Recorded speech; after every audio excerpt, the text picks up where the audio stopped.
إننا مسلمين ورسولنا صلى الله عليه وسلم ولما علمنا وتعالى الرحيم وشكر لنا مراجع من إلى شمالها العظة وعلى عنه ولا يمكسر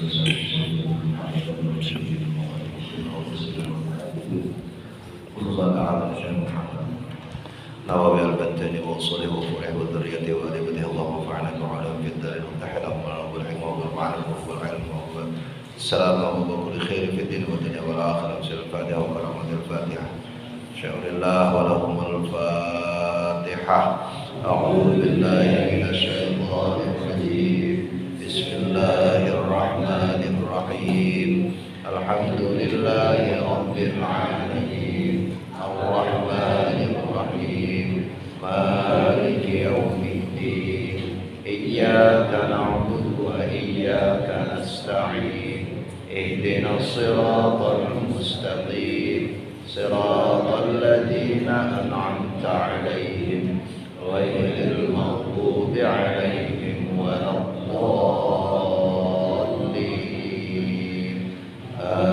آمين. السلام عليكم ورحمة الله وبركاته.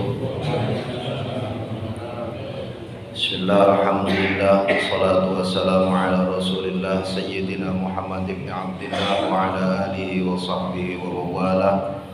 Subhanaka la ilma lana illa ma 'allamtana innaka antal alimul hakim wa la hawla wa la quwwata illa billahil aliyyil azim. Allahumma iftah lana abwaab hikmatik wansur 'alaina rahmataka min khazaini rahmatika ya arhamar rahimin. Allahumma anfa'na bima 'allamtana wa 'allimna ma yanfa'una wa zidna 'ilma warzuqna fahma walhiqna bis salihin. Allahumma ij'alna mimman yastami'una al-qawla fayattabi'una ahsanahu wa la hawla wa la quwwata illa billahil 'aliyyil 'azim. Wa ba'd. Qala al-mu'allif rahimahullah wa nafa'ana bihi wa bi'ulumihi fid dharain amin. Bismillahirrahmanirrahim. Qala Allah ta'ala a'udzu billahi minasy syaithanir rajim. وقالوا اتخذ الله ولدا سبحانه بل له ما في السماوات والأرض كل له قانتون بديع السماوات والأرض وإذا قضى أمرا فإنما يقول له كن فيكون. صدق الله العظيم وصدق رسوله النبي الكريم ونحن على ذلك من الشاهدين والشاكرين والحمد لله رب العالمين.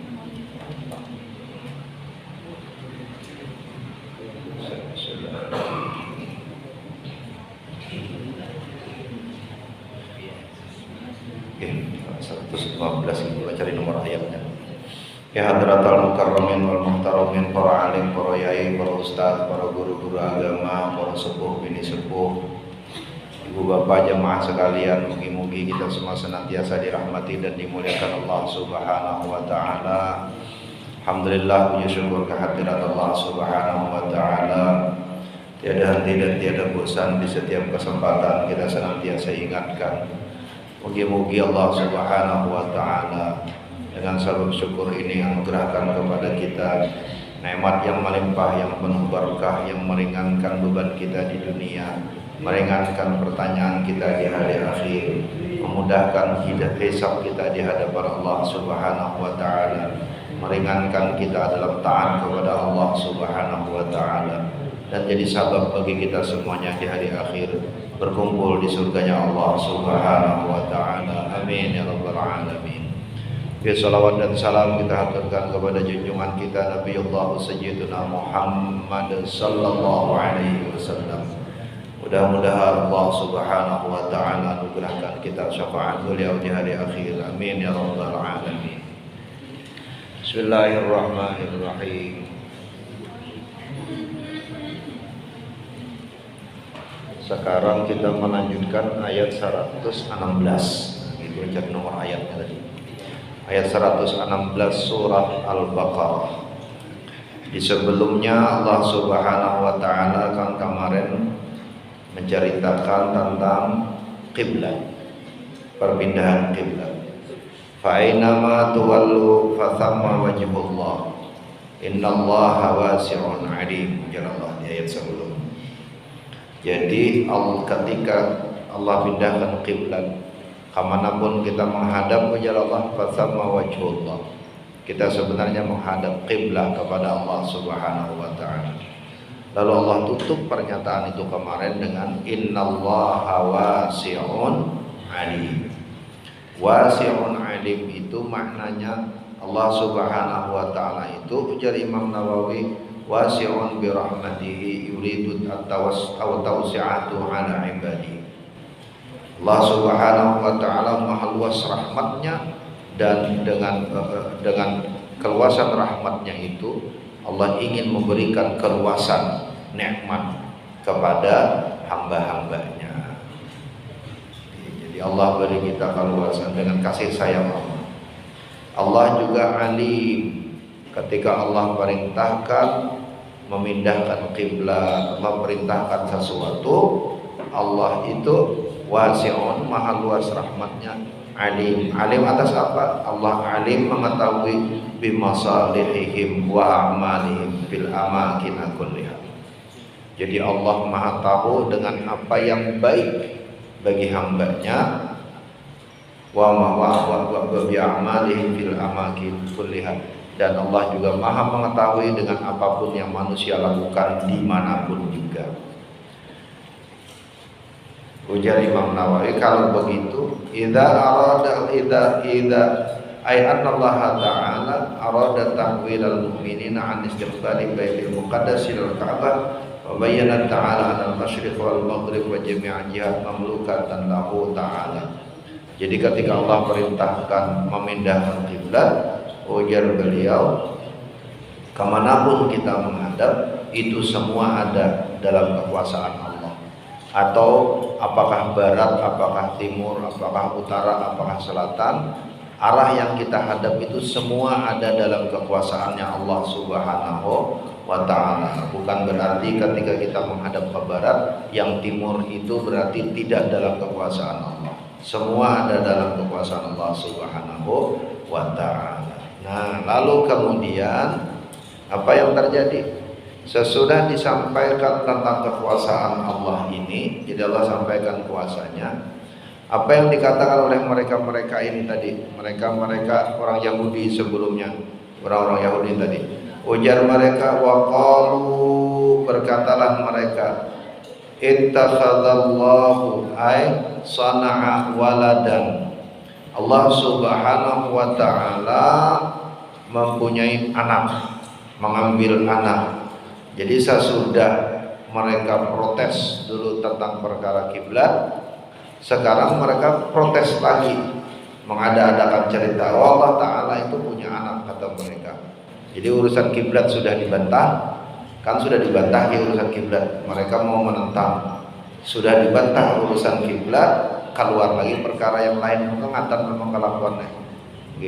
Jadi udah perkara kiblat suruh pindah ke Makkah, mereka bilang harusnya tetap ke Baitul Maqdis, sudah dibantah oleh Allah, dibantah oleh Kanjeng Nabi atas petunjuk Allah. Sekarang mereka kata-katakan lagi yang lain. Ujar mereka, ittakhadallahu waladan, Allah itu punya anak. Wa qara'a Ibnu Amir qalu bi ghairi wawin. Ibnu Amir membacanya tanpa huruf waw, qabla al-qaaf, sebelum huruf qaaf. Qalatil yahudu Uzair ibn Allah, wa qalatil nasara al-masih ibn Allah, wa qala musyrikul arab al-malaikatu banatillah, al-malaikatu banatillah. Faqala Allah Ta'ala raddan alaihi. Jadi Ibnu Amir membacanya, ada yang membaca ayat ini dengan qalu takhadzallahu walada, tidak pakai waw di depannya. Artinya itu satu rangkaian cerita. Jadi bukan dua cerita yang berbeda tapi terhubung, tapi berhubungan, tapi ini satu rangkaian cerita, mengatakan yang di bahasa Arab itu. Jadi ujar Imam Nawawi, ada yang membaca tanpa waw. Jadi kalau kita dengar nanti imam mengimami sholat, bacanya wa qalu takhadzallahu waladan subhana, pakai waw depannya. Tapi ada yang membacanya tidak pakai waw.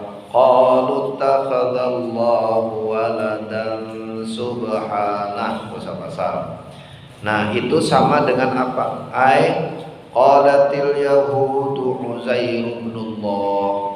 Orang-orang Yahudi itu berkata Uzair itu anaknya Allah.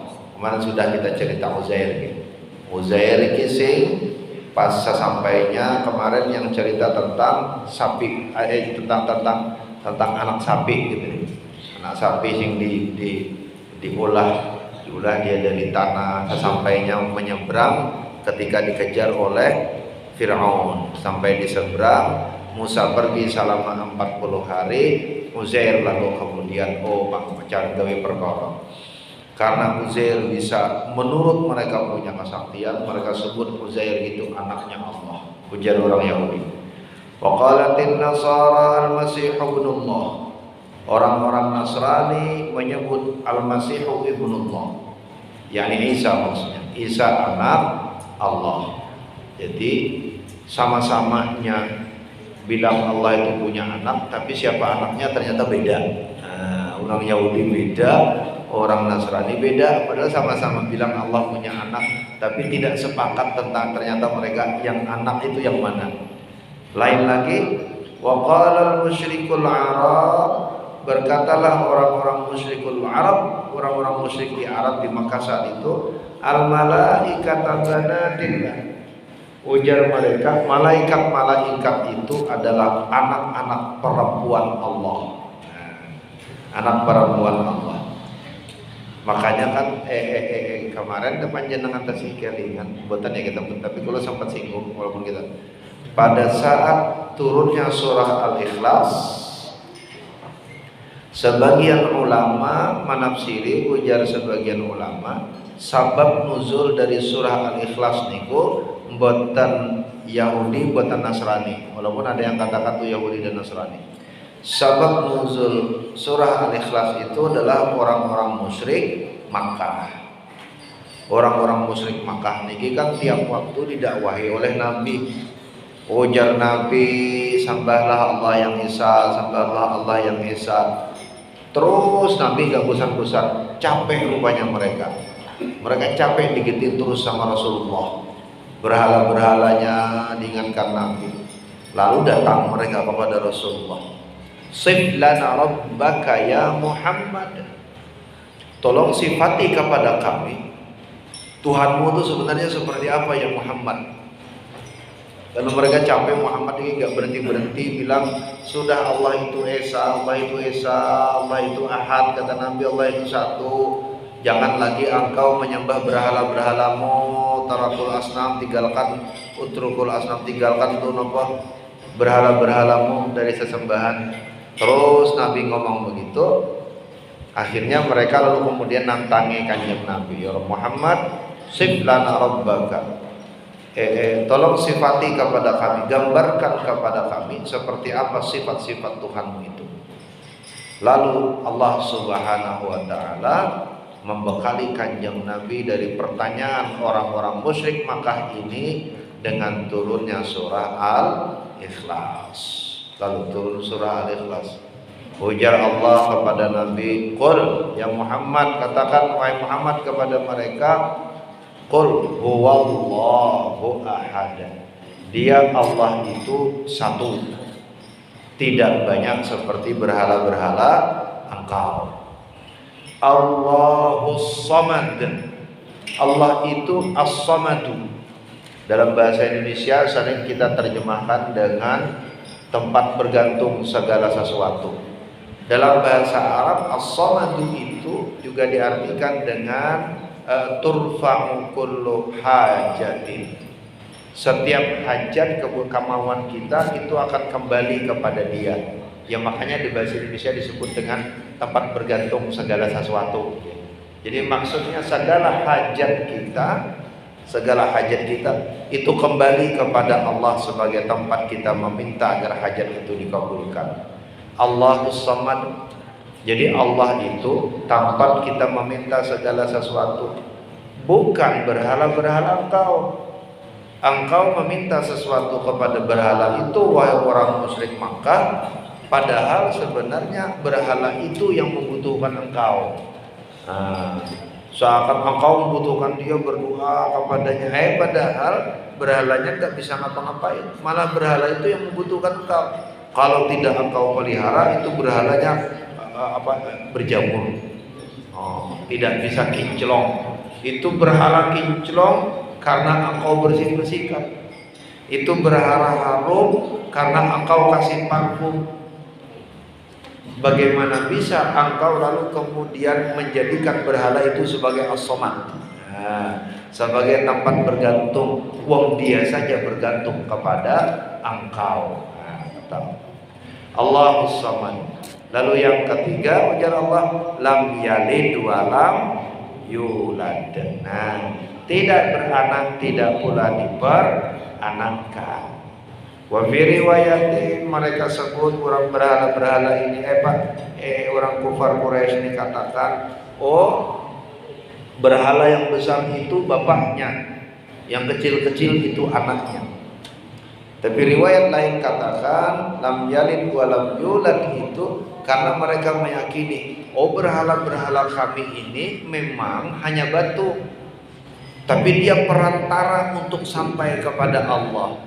Lewat apa perantara itu? Lewat anak-anaknya Allah. Siapa itu? Para malaikat. Jadi ujar mereka perantaranya malaikat. Maka ketika mereka digugat itu, mereka jawab, ya Muhammad, wahai Muhammad, la na'buduhu illa liyuqarribuna ilallahi zulfa. Dalam Quran Allah sampaikan, orang-orang kufar Quraisy itu nyaut, Muhammad, tidaklah kami menyembah kepada berhala-berhala ini kecuali kami untuk mendekatkan diri kepada Allah yang Maha Esa. Ujar mereka, gugat dengan mereka. Jadi gugat nyaut gugat terus mereka. Nah, lam yalid wa lam yulad wa fi riwayatin itu untuk menang tak ada itu malaikat anak-anak perempuannya Allah. Malaikat banatullah tak ada. Allah itu tak beranak, tidak pula diperanakan. Walam yakul lahu kufuwan ahad, dan tidak ada yang sebanding dengannya. Tidak seperti berhala-berhala engkau itu, Lata, Uzza, Hubal, Manan, itu masing-masing saling bertalur.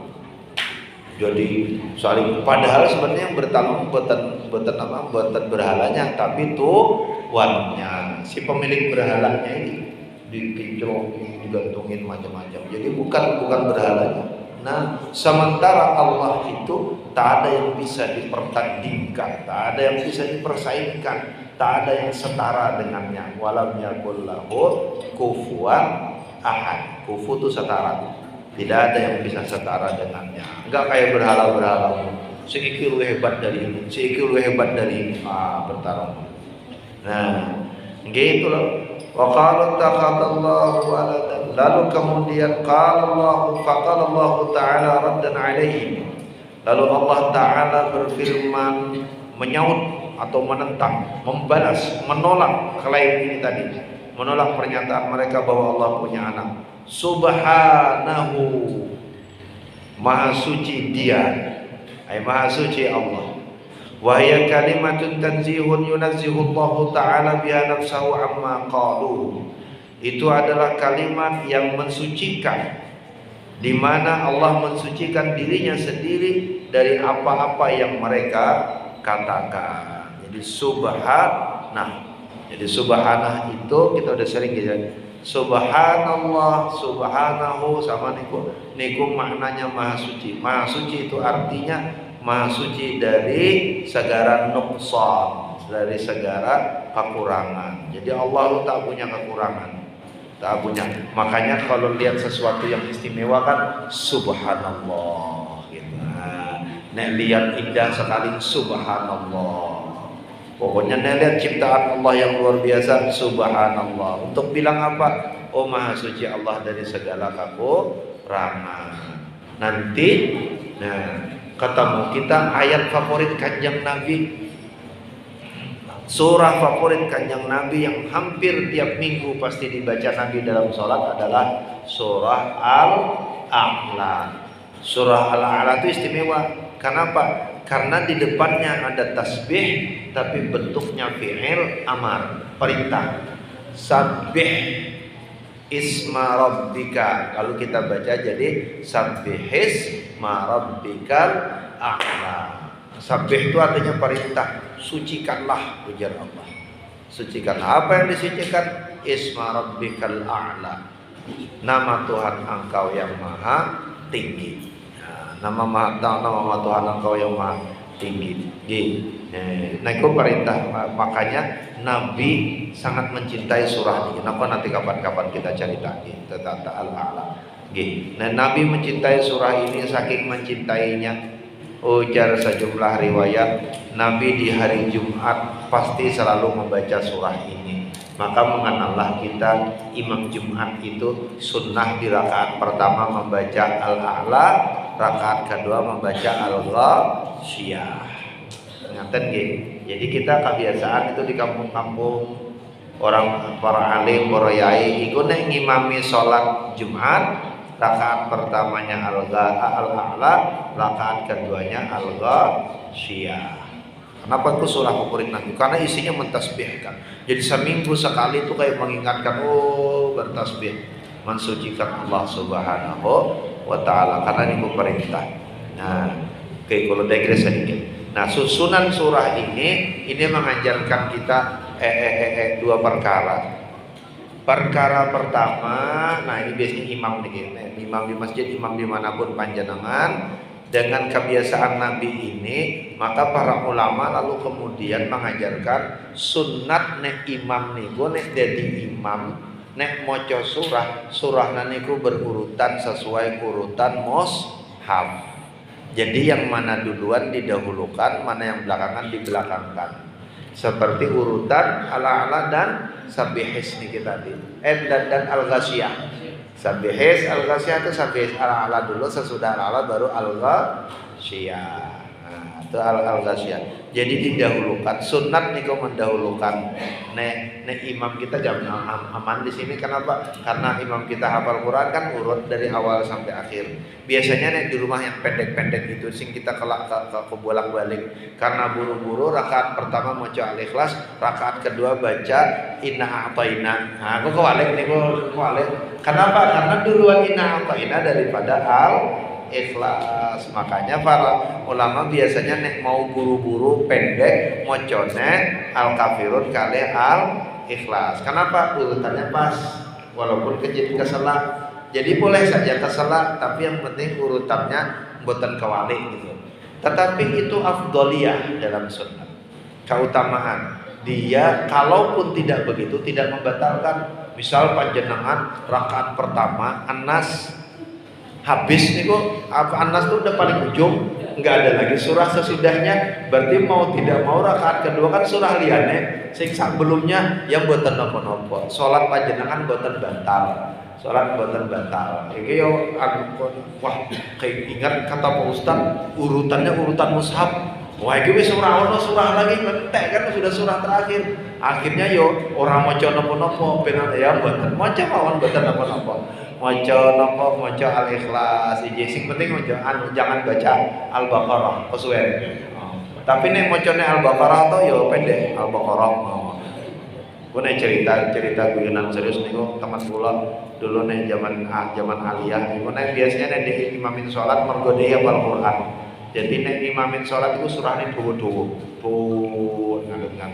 Jadi ngerti kanca-kanca nek di imami sholat, jadi wis santai duduk. Tarawih. Duduk santai. Ngenteni dia usara ujung baru ngadeg gitu kan. Ternyata dia pinter. Amin. Bismillahirrahmanirrahim. Yasin. Wah, suwe sih dudukan.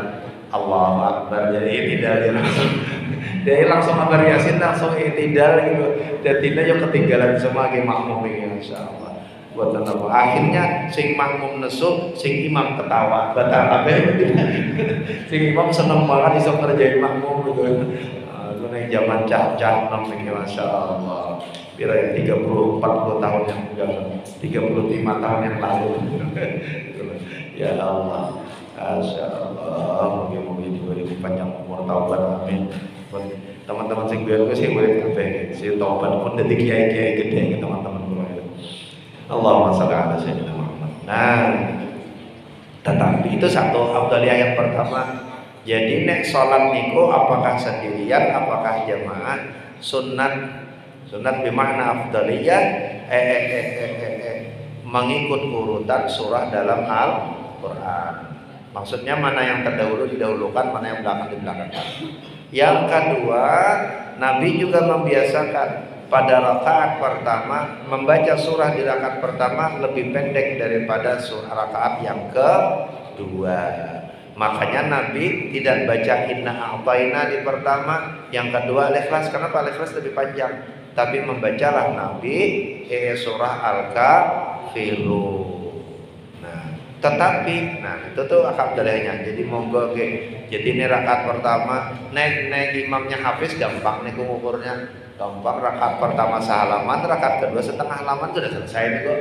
Itu selesai urutan. Jadi kayak panjenengan maca ala-ala, misalnya maca apa? An-Naba ini kan 1,5 halaman. Rakaat pertama sama sehalaman, rakaat kedua menyisakan sisa setengah halaman tuh pasti.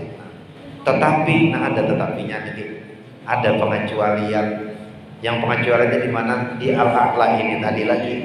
Karena begitu istimewanya Al-A'la dan Al-Ghasyiyah, Nabi mengikut keutamaan urutan tapi tidak keutamaan panjang. Kenapa? Karena Al-Ghasyiyah lebih panjang daripada Al-A'la. Nah, tapi ini sekaligus membuktikan kalaupun misalnya panjenengan sholat urutannya tidak sesuai urutan mushaf, atau yang kedua surah pertamanya pendek, rakaat pertama sih pemanasan mocone Al-Ikhlas, rakaat kedua pun seger, lalu panjenengan moco Al-A'la kan panjang jauh niku mboten napa-napa, mboten batal ke sholat tidak batal. Jadi Nabi itu, perilaku Nabi yang macam-macam ini sebenarnya mengajarkan kepada kita yang wasi'un tadi. Allah itu maha luas dengan rahmatnya, memberi keluasan kepada kita. Jadi usah gelut nengko sesuk ning ana sing imami ki piye to imam niki rakaat keduanya dawa tenan niku. Tadi rakaat pertama kita pendek pun kebajut melu jamaah ya. Melu jamaah rakaat kedua pendek. Ora usah nasar sugih napa. Tidak mendapatkan afdaliyah tapi sholatnya tidak batal, tapi pasti tetap dapat keutamaan membaca Al-Quran di dalam sholat.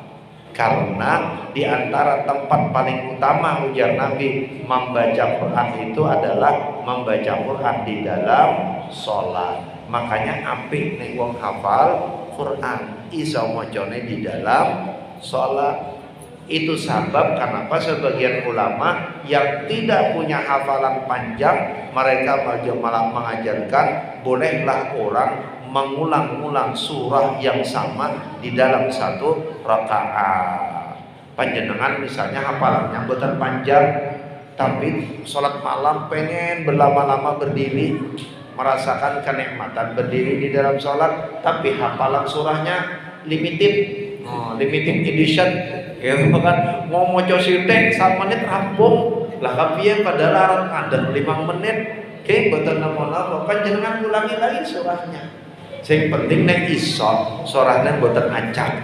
Mboten acak ikut urut. Tapi nek mboten saged urut ya sudah diulang. Al-Ikhlas diulang-ulang. Makanya ada ulama yang dalam sholat itu Al-Ikhlasnya diulang sampai 10 sampai 15 itu sah. Tapi nek imam jamaah di masjid boten usah. Enggak usah nek panjenengan biasanya imam di masjid. Kalau ngadakan akan biar lama Al-Ikhlas diulang-ulang niku mesti sakit makmum. Nek makmum sing iku sak perkara meneh dalam salat. Dalam salat niku nek dadi imam kula sering ingatkan niki. Sunnahnya imam itu adalah meringankan makmum. Niku sunnah imam niku sunnahnya. Jadi sampai makanya dari imam krungu ana cah cilik nangis, itu sunnah bagi imam menyegerakan pindah gerakan.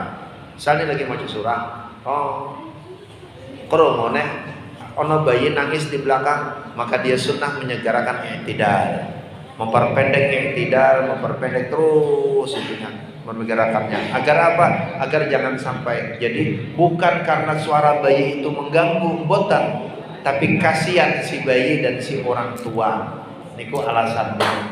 Jadi boten iki anake sapa to wong salat kok nangis. Oh, sesuk aja digawa ning masjid. Oh, nang boten niku. Kenapa Nabi mempercepat itu bukan karena melarang membawa anak kecil. Nabi mempercepat karena sebab Nabi mau meringankan si anak dan si orang tua. Engko salat. Jadi salat kita niku mawon nek salat niku nek dipreteli salatnya Kanjeng Nabi niku dengan macam-macam riwayat, ikut dalam salat saja Nabi itu meringankan. Dalam salat itu di satu sisi Nabi mengajarkan ketaatan, Nabi mengajarkan kekhusyuan, Nabi mengajarkan ketenangan, tumaninah, tapi Nabi juga mengajarkan rahmat, kasih sayang kepada orang lain di dalam salat itu. Nek kita salat iki nemune kowe salahe dhewe, anak ora iso dijaga. Moane ngono. Boten nggih, boten insyaallah. Subhanallah ballahu ma fis samawati wal ardh. Tetapi ujar beliau sesungguhnya di dalam kekuasaan Allah lah segala apa yang ada di langit dan di bumi. Wal milkiyatu tunafil waladiyah, dan kepemilikan ini menafikan kepunyaan anak tadi. Karena Pak, ketika Allah sudah kuasai semuanya, Allah tak membutuhkan anak dan Allah tak punya anak lagi. Dia sudah semua dalam kuasa Allah. Laisal amru kama za'amu. Tidaklah perkara seperti yang mereka duga-duga. Bal wa khaliqun jami'il mawjudati. Bahkan Allah itu pencipta segala yang ada ini. Allati min jumlatiha Uzairun wal Masihu wal malaikatu. Termasuk di dalam ciptaan Allah itu adalah Uzair, Al-Masih dan malaikat. Semua bagian dari ciptaan Allah. Jadi itu bukan anaknya Allah. Kullun lahu qanitun. Semua mereka itu kepada Allah itu qanitun, muti'un, taat tunduk kepada Allah. Kullu man fis samawati wal ardi, segala yang di langit dan di bumi muti'una lahu, semua taat kepada Allah. La yasta'si syai'un minhum, tidaklah ada yang berbuat maksiat satupun di antara mereka. Ala takwinihi wa masyiatihi, maksiat atas, jadi menolak atas ciptaan Allah, kehendak Allah. Fatta'atu huna ta'atul iradah, la ta'atul ibadah. Taat yang dimaksud di sini adalah taat atas kehendak Allah, bukan taat atas ibadah. Jadi begini, ujar Imam Nawawi, taat kepada Allah itu ada dua perkara. Pertama ta'atul iradah, yang kedua ta'atul ibadah. Ujar beliau, ta'atul iradah niku maksudnya adalah bahwa kita menerima keinginan Allah, kehendak Allah. Kita taat percaya bahwa ini kehendak Allah. Kita taat percaya bahwa Allah itu maha kuasa. Kita taat percaya bahwa kehendak Allah itu lebih baik dari kehendak kita. Kita punya ikhtiar, kita berkehendak, udah usaha, lalu kemudian hasilnya tak sama dengan yang kita mau, ta'atul iradah. Lalu kita taat dengan kehendak Allah. Oh, percaya kita bahwa iradah Allah itu lebih baik dari kehendak kita. Nah, itu ta'atul iradah namanya, ujar beliau. Yang kedua ada ta'atul ibadah. Ta'atul ibadah itu ketaatan dengan menghamba. Nah, itu kita sholat, kita puasa, kita zakat, itu ta'atul ibadah. Taat dengan cara menunduk menghamba kepada Allah. Nah, dengan melaksanakan perintah Allah. Sementara ta'atul iradah tadi menerima atas kehendak Allah. Sesudah apa? Sesudah usaha. Jadi sesudah kita usaha lalu kita menerimalah. Maka ketika Allah jadikan bumi ini begini, terima kita begini. Alam ini begini, terima kita alam begini. Lalu kemudian kita ikuti kehendak Allah dengan alam ini, tidak dirusak alamnya dan seterusnya. Bismillahirrahmanirrahim. Badi'us samawati wal ardh. Allah lah yang menciptakan langit dan bumi, mujiduhuma bila misalin. Jadi begini, guys, sebentar. Badi', Allah itu bisa khaliq, bisa badi'. Kalau Allah menyebut dirinya khaliq, situ seperti Allah menciptakan manusia. Jadi asalnya tanah, lalu menjadi manusia. Manusia selanjutnya asalnya air mani, ketemu dengan sel telur, sperma ketemu dengan sel telur, sperma dari laki-laki, sel telur dari perempuan ketemu di dalam tubuh manusia, maka lalu kemudian menjadilah manusia. Itu Khaliq. Allah mencipta dengan merubah sesuatu dari menjadi sesuatu yang lain. Tapi Allah juga Badi'. Badi' itu Allah mencipta tanpa ada gambaran apa-apa. Jadi benar-benar baru. Allah ciptakan sesuatu yang sepenuhnya baru. Tidak ada. Langit dan bumi alam semesta ini, ujar Allah, Badi'us samawati wal ardh. Tidak ada contoh sebelumnya. Allah lalu kemudian ciptakan, bukan di sana ada planet. Allah lalu kemudian bikin planet yang semisal ini. Niku berarti ada dua Tuhan yang lain. Betul. Badi'us samawati wal ardh wa idza qada amran, jikalau Allah menghendaki sesuatu, ai idza arada ijada syai'in, jika ingin mengadakan sesuatu, fa inna ma yaqulu lahu kum fayakun. Sesungguhnya Allah berkata jadi, maka jadilah. Ai uhdus fayuhdas, jadi maka jadi, ada maka ada. Kun tamthilun li suhulati husulil maqdurat bihasbi ta'alluqi masyiatihi ta'ala wa taswiri li sur'ati hudusiha min ghairi tawaqqufin. Kata perintah kun itu, ujar Imam Nawawi, itu adalah tamthil, gambaran. Jadi bukan Allah memerintah jadi. Allah tak membutuhkan lafaz jadi. Kalau mau bikin saja. Tapi digambarkan dengan kata-kata kun, jadi maksudnya untuk menggambarkan lisuhulatin, gampangnya sesuatu itu, usulil maqdurat. Jadi begitu gampangnya kalau Allah mau mengadakan sesuatu. Kalau kayak kita kan mau memerintah, keluar perintah dulu dari mulut, pluk perintahkan. Nah Allah tak perlu memerintahkan. Walaupun dalam lafaz ayatnya ada kata perintah kun, jadilah. Kun itu ujar beliau itu hanya tamthil. Bukan Allah membutuhkan lafaz itu. Allah enggak butuh lafaz itu. Hanya tamthil untuk menggambarkan lisuhulatin tahsilil maqdurat. Jadi gampangnya Allah kalau mau menjadikan sesuatu yang Dia takdirkan. Ini mau begini, ini begini. Enggak perlu pakai diskusi, enggak perlu pakai negosiasi, enggak perlu pakai nyusun kata-kata, belum betul. Allah perintah langsung. Bihasbi ta'alluqi masyiatihi ta'ala. Semua bergantung kepada kehendak Allah. Allah berkehendak ada.